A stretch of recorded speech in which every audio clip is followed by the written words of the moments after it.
தந்தை, மகன், தூய ஆவியின் பெயராலே ஆமேன். மூவொரு கடவுளுடைய அருளும் ஆசீரும் பாதுகாப்பு வழி நடத்துதலும் உங்களோடு இருப்பதாக. பொதுக்காலம் 30வது வாரம் வெள்ளிக்கிழமை. இயேசுவில் என் அன்பு சொந்தங்களே, இன்று அக்டோபர் மாதத்தின் இறுதி நாள். இதோ இந்த அக்டோபர் மாதம் முழுவதுமாக அன்னை மரியின் பரிந்துரையோடும் ஜெபமாலை தாயினுடைய இடைவிடாத ஜெபத்தின் வழியாகும் நாம் ஒப்புக் கொடுத்த ஒவ்வொரு ஜெபங்களையும் தாய்மரியின் வழியாக ஆசீர்வதித்து வழிநடத்திய கடவுள் தாமே இந்த மாதத்தினுடைய இறுதி நாளை சந்திக்க நமக்கு கிருபை செய்திருக்கின்றார். நம்மையும் நம் குடும்பத்தையும் கண்ணின் கருவிழி போல காத்திருக்கின்றார். கோழி தன் குஞ்சுகளை சிறையின் கீழ் வைத்து பாதுகாப்பதை போல கடவுள் நம் ஒவ்வொருவரையும் பாதுகாத்து வழிநடத்தி இருக்கின்றார். நன்றி இயேசுவே, நன்றி தெய்வமே. இந்த மாதம் முழுவதும் நாங்கள் எங்கள் குடும்பத்தாரும் பெற்றுக்கொண்ட எல்லா கிருபைகளுக்காக, நன்மைகளுக்காக உமக்கு நன்றி செலுத்துகிறோம் சொல்லி ஆண்டவருக்கு நன்றியின் துதிகணத்தை ஏறெடுப்போம். நம் கடவுள் நம்மோடு நம்மை வழிநடத்தி இருக்கின்றார். நம் சார்பாக செயல்பட்டு இருக்கின்றார். நமக்கு எதிராக வந்த எல்லா தீமையின் தலைகளையும் உடைத்து போட்டு இருக்கின்றார்.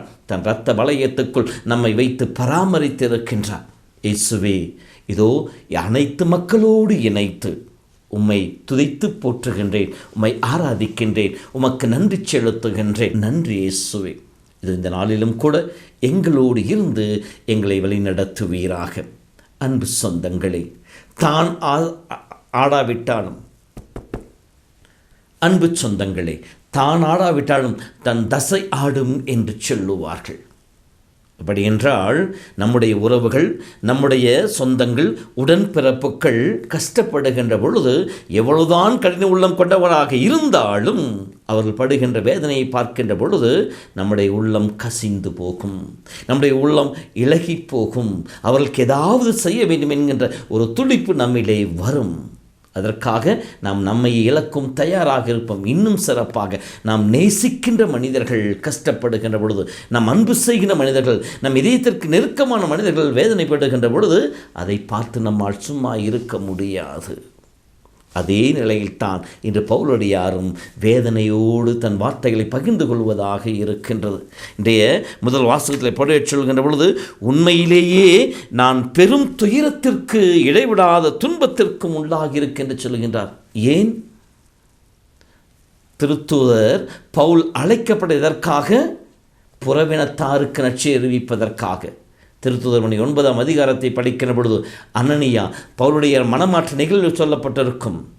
அவரோ கிறிஸ்துவை துன்புறுத்தி என்று சொல்லுகின்ற பொழுது கடவுள் சொல்லுவார், இவரை புறையினத்தாருக்கும் புறையின மக்களுக்கும் அரசர்களுக்கும் என் செய்து எடுத்துச் செல்கின்ற திருத்தூதர் நாங்கள் தேர்ந்தெடுத்திருக்கின்ற சொல்லுவார். இப்படி புறவினத்தாரின் திருத்தூதராக அழைக்கப்பட்ட பவுலடியார் இன்று தன்னுடைய சொந்த இனம் இயேசு மீட்பை பெறவில்லையே, இயேசு மீட்பின் ஆசிரியரை பெறவில்லையே என்கின்ற ஆதங்கம், அந்த அங்கலாய்ப்பு வெளிப்படுவதாக இருக்கின்றது.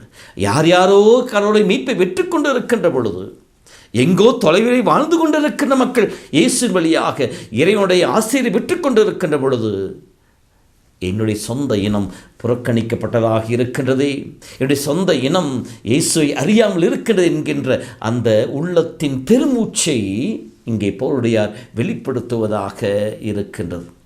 ஏன் இந்த பெருமூச்சு என்றால், ஏதோ சும்மா சாதாரண இனம் அல்ல. அவர் வாழ்ந்து கொண்டிருந்த அவருடைய சொந்த இனம் இஸ்ரேல் மக்களுக்கான ஆசீரையும் அவர்கள் பெற்றுக்கொண்ட கிருபைகளையும் இன்றைய முதல் வாசகம் மிக தெளிவாக சொல்கின்றார். இஸ்ரேல் மக்கள் யார் என்று சொல்லி பார்க்கின்ற பொழுது, அவர்கள் கடவுளால் தேர்ந்தெடுக்கப்பட்ட மக்கள். கடவுள் இவர்களே என் சொந்த இனம் என்று சொல்லி கடவுளுடைய அருளை பெற்றுக்கொண்ட மக்களாக இருக்கின்றார்கள். இந்த மக்களுக்குத்தான் கடவுள் அனைத்தையும் வெளிப்படுத்தினார். அவர்கள் அடிமைத்தனத்தில் இருக்கின்ற பொழுது அவர்களுக்கு விடுதலை கொடுத்தார். அவர்கள் நடக்கின்ற போது அவர்களோடு நடந்து அவர்களை பாதுகாத்தார்.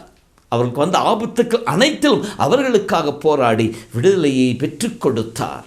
இப்படி கடவுளால் பாதுகாக்கப்பட்ட மக்கள் இஸ்ராயேல் மக்கள்.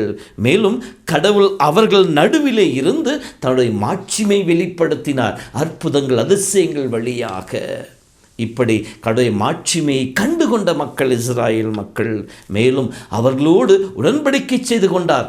நீங்கள் என் மக்களாக இருப்பீர்கள், நான் உங்கள் கடவுளாக இருப்பேன் என்று சொல்லி உடன்படிக்கை செய்து கொண்ட மக்கள் தன் இனம் என்று சொல்லுகின்றார். மேலும் அந்த இனத்திடம்தான் திருச்சட்டமும் திருவழிபாடும் வாக்குறுதிகளும் ஒப்படைக்கப்பட்டன. இறைவனுடைய அனைத்து கொடைகளையும் பெற்றுக்கொண்ட மக்கள் இஸ்ராயேல் மக்கள். மேலும் அனைத்திற்கும் மேலாக மனிதனாக இந்த உலகை மீட்டெடுக்க இறைமகன் இயேசு வருகின்ற பொழுது இந்த குலத்திலேயே தோன்றி இந்த உலகிற்கு மீட்பினை விட்டுக் கொடுத்த இத்தகைய ஆசி பெற்ற என்னுடைய இனம் கடவுளுடைய மீட்பை பெறவில்லையே, ஒதுங்கி நிற்கின்றதே என்கின்ற ஆதங்கம் தான் பவுலடியாருக்கு. அன்பு சொந்தங்களே, இதோ நாமும் கூட நம் குடும்பத்தை பார்த்து எத்தனையோ நேரங்களிலே நாம் கஷ்டப்பட்டு இருப்போம். தலைமுறை தலைமுறையாக கிறிஸ்தவர்களாக வாழ்ந்து கொண்டிருக்கிற நம்முடைய குடும்பத்தில் இருக்கின்றவர்கள் திருப்பலிக்கு வராத பொழுது, அருட்சாதன கொண்டாட்டங்கள் பங்கெடுக்காத பொழுது, ஆண்டவரை தேடாத பொழுது, ஆண்டவரை விலகி நிற்கின்ற பொழுது, ஜெபத்திற்கும் ஜெப வாழ்விற்கும் ஆன்மீக வாழ்வுக்கு முக்கியத்துவம் கொடுக்காத பொழுது, வீட்டிலே பெரியவர்கள் ஆதங்கத்தோடு சொல்கின்ற வார்த்தைகள் இவைகளாகத்தான் இருக்கும். ஆசி பெற்ற மக்களாய் வாழ வேண்டிய நாம் அருளிழந்தவர்களாக வாழ்ந்து கொண்டிருக்கின்றோமே என்று சொல்லி இதோ இன்று பவுலுடையாரோடு இணைந்து இப்படி நம் குடும்பங்களே ஆண்டவரை விட்டு விலகி நின்று கொண்டிருக்கின்ற, ஆண்டவரை தேடாத, திருப்பலிக்கும் திருவருட்சாதனுக்கும் வராத மக்களுக்காக ஜெபிப்போம். ஆண்டவரே, இதோ இந்த தேர்ந்தெடுக்கப்பட்ட என்னுடைய குடும்பத்தில் இருக்கின்ற உறவுகளை மீண்டும் உம்மோடு இணைத்துக்கொள்ளும். அருகில் நிலைத்திருக்கிற மக்களாய் அவர்களை மாற்றிக்கொள்ளும்.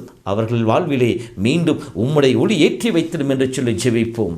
இறைவன் தாமே பவுலடியார் வழியாக புறவனத்தாரை மட்டுமல்ல, தன் மக்களை சொந்தமாக்கியதை போல நம் ஜெபத்தின் வழியாக நம் குடும்பத்தையும் ஆசீர்வதிப்பாராக. பவுலடியார் சொல்வது, இந்த மக்கள் இயேசு அறிந்து கொள்வதற்காக நான் சாபத்தை ஏற்கவும் தயாராக இருக்கேன் என்று சொல்லுகின்றார்.